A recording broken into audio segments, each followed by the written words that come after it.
Chapter 12, A Path Through the Storm, from A Minute for Caregivers When Every Day Feels Like Monday. Peter's book did it again. I was flipping through after the last week. A week ago today, Cliff went into the emergency room and stayed a few days, and we ended up back in the emergency room yesterday after low blood pressure. And in the middle of all that, my mother is in the hospital in a different state. Luckily, my sister and brother are there acting as her caregivers.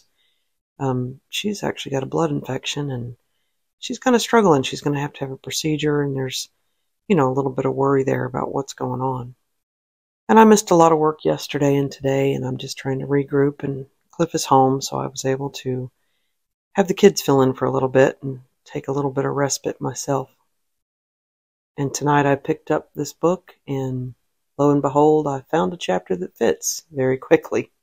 I hope Peter doesn't mind me reading these chapters one at a time. I would encourage you to go out and buy his book and support him. But this one, A Path Through the Storm. When storms loom, media outlets often show footage of people placing plywood on homes and businesses and hunkering down. Caregiving is its own storm. Amen to that. Although sometimes receiving advance notice, caregiving can often descend like a tornado and last a lifetime. If cameras followed caregivers, many daily activities might resemble the frantic bustle of those boarding homes and businesses. Imagine trying to build a 5-year plan while simultaneously working to survive a hurricane. Incredulously, many caregivers regularly attempt such a feat. While the aftermath of hurricanes usually brings clearer skies that allow rebuilding, the lengthy caregiving storm usually ends at a cemetery, and the path to rebuilding appears shrouded in confusion, despair, and even desolation. Yet a path through and following the storm does exist. It's called endurance. The challenge of caregiving can forge a resilience and resolve that spills into every area of life. Many faced with hardships lament, "How do I get out of this?" Caregivers and others can instead change that question to, "What can I become through this?" Entire marketing ads promote tempting versions of success that sadly ring hollow as the years pass. Endurance remains its own success while standing the test of time. I have felt that path through the storm this week. Not that I don't feel it every week. This week's just a little bit more intense than usual. I think probably because I have my own caregiving to do day to day, and then I can't be up there to help my siblings with my mom. And he's right, some days it is more like a tornado than a hurricane. You really don't get much advance notice. It's kind of what happened this week with both my mom and my husband.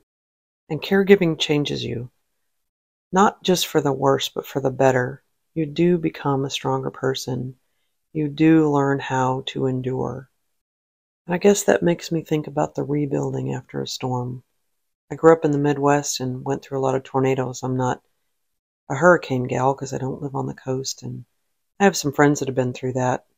And of course we've seen it on TV, and I guess the goal is you do hunker down, you protect your property, and then on the other side you rebuild. And that's kind of what you do in caregiving. You become an advocate, you protect your loved one, you learn a little bit in every situation that makes the next storm hopefully just a little bit easier. I imagine that first hurricane people go through, they have to depend on others around them. And then at some point, if you've been through a lot of hurricanes, you're probably the one helping your neighbors rebuild. And I hope that's what I'm doing, sharing our journey. I hope that I've been through almost 5 years of caregiving, which to some of you is nothing, because some of you have been through this for decades. Boy, my hat's off to you. Some of you are just finding yourself in this journey. And I hope you found us and find all the things that I share inspiring, authentic, and honest as we can be. I'm not trying to show myself as a hero. I'm just kind of showing people what the day-to-day lives can be of those of us in this situation. Every situation is different. I just hope that we help bring some awareness to people that don't know what it's like going through this, and hopefully a little bit of comfort to others who are. I hope you have a grateful day.